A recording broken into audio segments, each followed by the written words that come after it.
Explore the vibrant arts and culture landscape of Michigan, a state with a thriving creative ecosystem that has birthed iconic movements like Motown and the Purple Rose Theater. Home to legendary musicians, writers, and artists, Michigan boasts a rich tapestry of cultural heritage known worldwide. Michigan Creates is a podcast series that will connect listeners with gifted artists and cultural institutions that are nurturing Michigan's vibrant creative landscape. Welcome to Michigan Creates, the podcast that brings you the stories and inspirations of Michigan's most creative and artistic minds.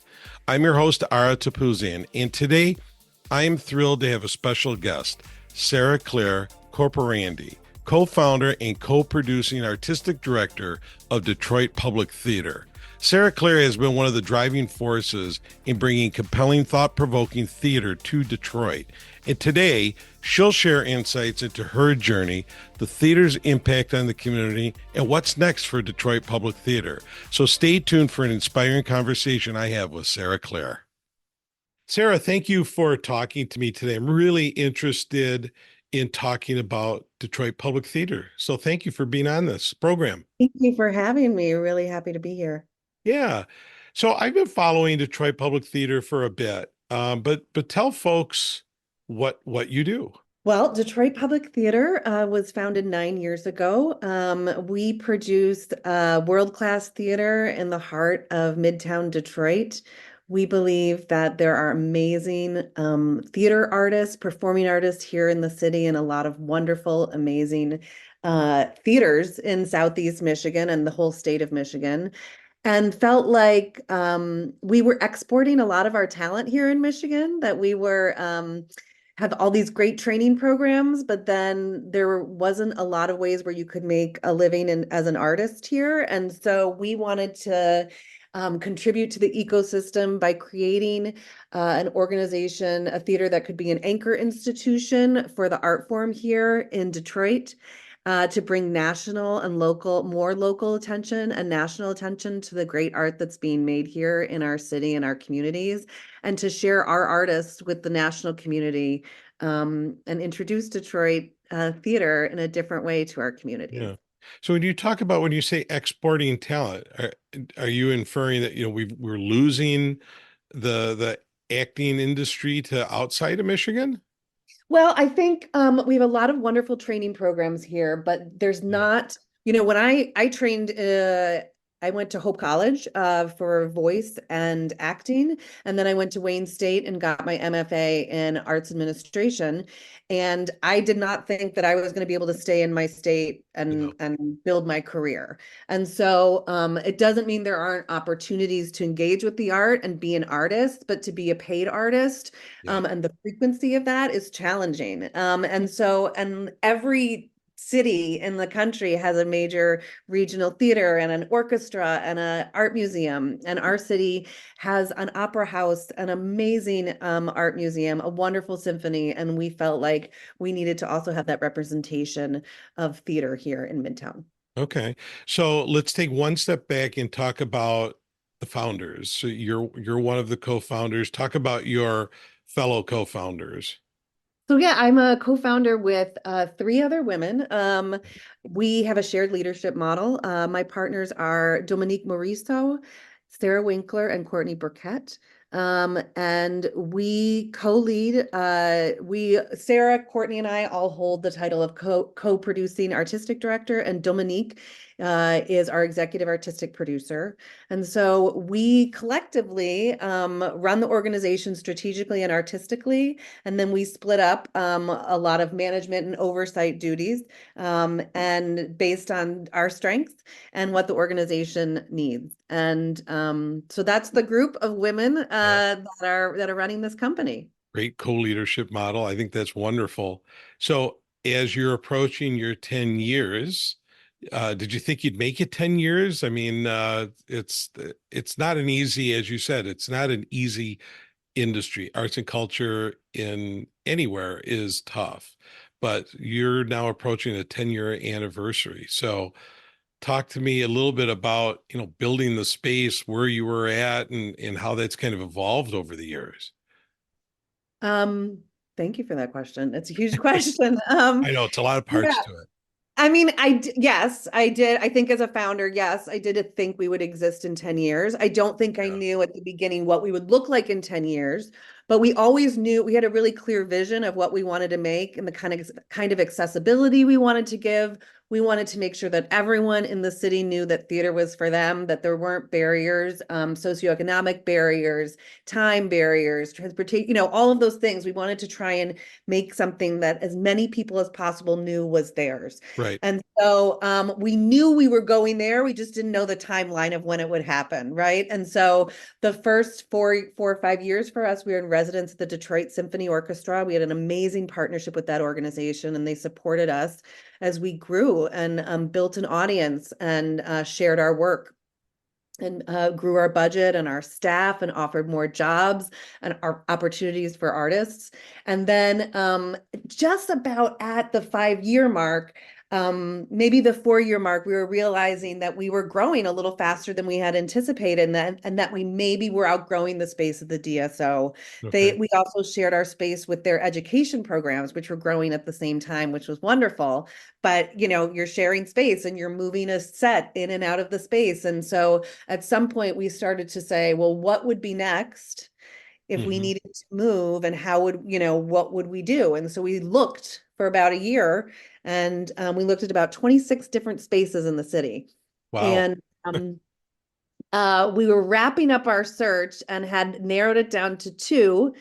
And then we're about to sign something for redeveloping a space in Midtown right before the pandemic.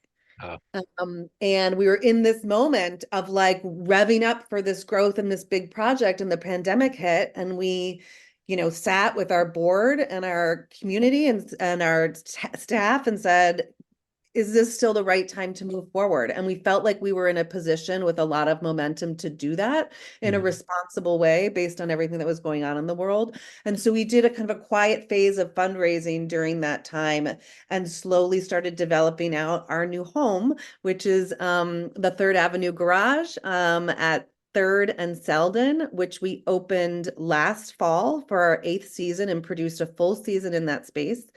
And we're just 2 blocks away from the DSO where we started. So Yeah. still in the neighborhood. So describe the building a little bit for those that haven't been in. So it's 100-year-old garage Okay. that used to actually be a Bay's English muffin factory, and then it went back to a garage. And it's a 7,500 square foot building that we built out into a black box theater. Okay. Um, you haven't been to our shows before. One of our signatures, and I think not just of our work, but of us, the company, is that we're really nimble and flexible, and we respond to change. Yeah. And you'll see that in the work, whereas every time you come into the space, it's reconfigured. And you're like, oh my gosh, I didn't realize the space could look like this. And that was kind of a bit of a necessity at the DSO. And it's turned into like part of who we are. And so in that tradition, we built out a black box that's completely flexible. You can Mhm. have absolutely no seats, no risers in there. You can have a thrust stage. You can have theater in the round. You can drive a car into that space. You can host a wedding in that space. You can have a dance party in that space, right? It's a space for the community as well as for the work of Detroit Public Theater. We also have a huge lobby. It's really open with these big, beautiful windows and a gorgeous bar, because for us, theater is about community. And Yeah. so when you walk in, we want you to feel like you're at home, that you can sit on the couch, have a chat, grab a drink, come into the space, sit, talk, be with your friends. And so we're trying to create that environment. And so you'll feel that when you walk into the lobby as well. The space is, like I said, it's not just for our productions. So we also have rentals. Mm. It's available for different kinds of rentals. We have a wedding coming up. We've had birthday parties. We've had other performances. And then we also have a residency program, which was a really important part of our mission, that we make the space available and accessible financially to other arts organizations. Just like we were a young arts organization trying to find a space in the city, a Okay. city that full of very large theaters with a lot of seats, but a smaller theater that's equipped with the kind of technology that helps the work was hard to find. And so we want to make sure that we're making that space available. So we have a residency program where we offer sometimes fully subsidized and sometimes partially subsidized space to all different kinds of arts groups. Wow, that's fantastic. How so this black box, for example, I mean, what's an average capacity? We can seat up to like 200 for a That's pretty good. performance. Yeah, when so Yeah. and depending on how the design of this of the set is set up, sometimes it's 170, sometimes it's 200, whatever's right for the show. Okay. So a little bit earlier, Sarah, you talked about accessibility and you I think you've described some of that and you have said before there's really theater for everyone. Uh, Give me a little bit more details on some of the other ways that you're making Detroit Public Theater accessible to the community. There's lots of different ways to do it, and I think we get better at it every year, and a lot of that's about listening. Yeah. Um, so, we do it with our ticket pricing. We have pick your price previews. So the first two performances of every production, you can pick your price. And those are really, really wonderful, fun nights. We also offer $25, $25 rush tickets to every single performance. 2 hours before the show. You can volunteer to be an usher and see the show for free. We have really affordable subscriptions and then great group rates. Yeah. We have really robust education programs. We've partnered with the Detroit Public Schools, and we go into those schools and work with their social studies classes, and then bring Detroit 67, Dominique Morisseau, our one of our founders, who wrote that play. We bring her play every year to some Detroit public schools. And we work with social studies students in the classroom, and then we bring them to see the show and have a very thorough discussion with them. And introducing theater and making it accessible to young people lets them know that it's there for them for the rest of their lives. We have a Shakespeare in Prison program where we work with the women's prison out in Ypsilanti, where we go in and spend 9 months with a group of incarcerated women there and work on a Shakespeare play.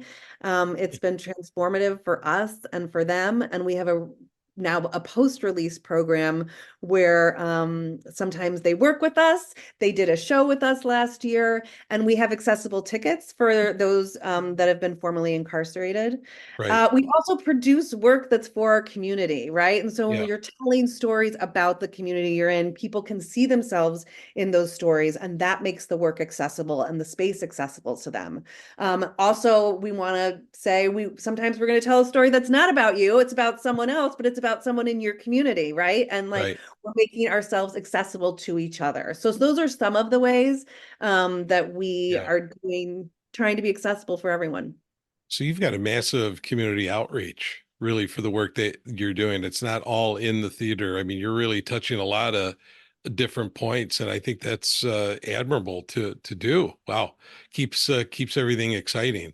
So as you approach the 10 years, talk about some of so you talk about these programs and maybe talk about some of the productions that you've actually done at the theater. What are some highlights that you would love to share?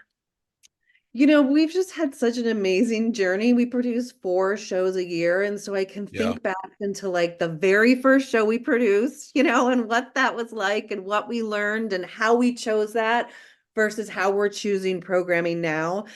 I have to say, some of the highlights for me we've brought in a lot of solo artists Hmm. to do work and showcase their work. Nilaja Sun came in season 2 and did No Child, where she played 13 different characters in a New York public school, and that was transformative. Doing Dominique's plays in her city is an a blessing. It's just a blessing, a wonderful experience in my life personally, and the life of the company, to watch Detroiters come in and hear Detroit artists speaking Detroit um, stories and seeing themselves and their homes and their families on stage and like and the impact of the conversations that we have after our shows. That's the other thing I didn't mention, is that we do these post-show discussions, Mm, which like last from 30 minutes to an hour after a lot of our shows, with experts in the field based on what the show is about, or theater experts. And they're just a great time for the community to decompress and unpack what we've seen together. And so like when we do that with a Dominique show, it's really special because, you have someone there that says, I lived on the street where the rebellion started, and to hear that personal story. I was a cop during that time. My family fled. My family moved to the suburbs during that time. I didn't know, so like those are the things happening in the room that are really amazing. We did a really fun show in season 2 called Murder Ballad that was just sexy and rock and roll and fun. And it's fun for me too to watch our audience. Oftentimes I like to sit in the theater and just watch the audience right. experience the show. Wow. A lot going on. So you talked about the pandemic and you talked about really not stopping what you were doing and kind of continuing it.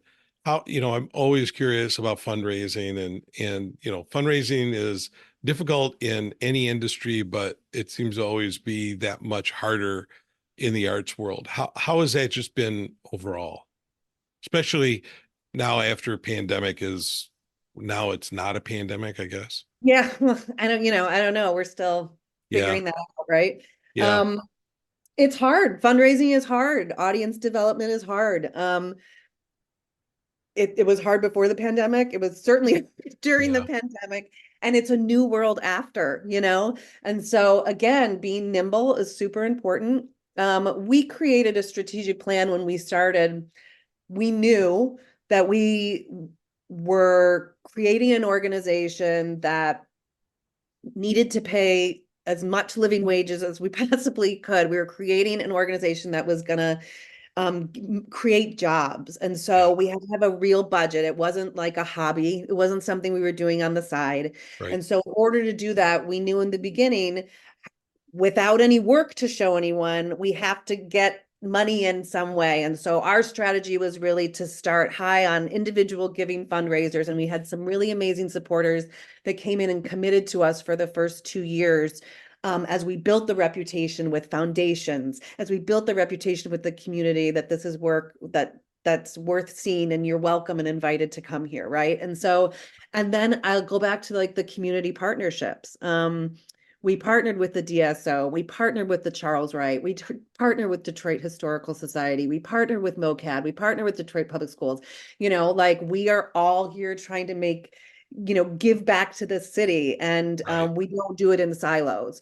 And the funding is not, and the funding, we're all competing for similar funding, right? So like, but we want to compete in generosity because we want all of us to be thriving. That's what makes us better artists, humans, and like lifts our city up. So it all of that, all of the butterflies and roses, it's hard. It was hard during the pandemic. We wanted to take a step back. There were more important things that we felt like people were asking money for and needed money for during that time. And we wanted to be really mindful of that while also still serving our community. And so, we've been thoughtful about that. But we're also, I have to say, just personally working with these women, we just like are get it done women. So like we know what we have to do. We know what we said we were going to do, and we're going to figure out a way to do it. And so every time being a producer is problem solving all day. And Right. sometimes the problem is we don't have enough money. And sometimes it's a snowstorm and we've got a show, and so it's every day just being ready to tackle that, because we're serving a community, we're creating jobs, we're connecting people, and we're helping build up the city Yeah, I think and that's reaching terrific. young people. Yeah, I mean, you seem to be check marking everything that needs to be done. What's next for Detroit Public Theater? Do I dare ask? Oh, I love that. I got to write that down. What's next for Detroit Public Theater? Do I dare ask? We're just going to keep dreaming. We're going to keep visioning. We're going to keep listening to our community and welcoming them in. And we're entering a new strategic planning phase. And so that part's always daunting but fun because you get to kind of check back in and like dream and listen, and then you kind of put the puzzle together of how you make it happen. And it's good to do that with the artists in our community, the staff in our community, our audience, our board, right? And so it's a time of great reflection as we're going into season 10. What does our city need from this organization in the next 10 years? And how can we be of service? And how can we continue to create more jobs? Like, one thing that I really do want to say, I've mentioned creating jobs, but it's super important to me as an artist, and also to my partners. Courtney, one of our partners, used to run the acting programs at Mosaic Youth Theater. And we have hired many Mosaic alums to be on our stage, to work in our box office, to work our light boards, our sound boards. Like, it's been really amazing to give jobs to artists in our city at a young age, knowing that for me, that wasn't something that was really as available. And so that feels good and right. And we want to keep doing more of that. I think that's fantastic. So if folks want more information, they can go online to DetroitPublicTheater.org. There's a wealth of information there, and the programs and everything else. Sarah, you all should be very proud of the work that you're doing, and hopefully in a small way we've helped to highlight what's going on. I know I want to make sure to come out and see a production and check everything out very soon. So thanks for talking to me today.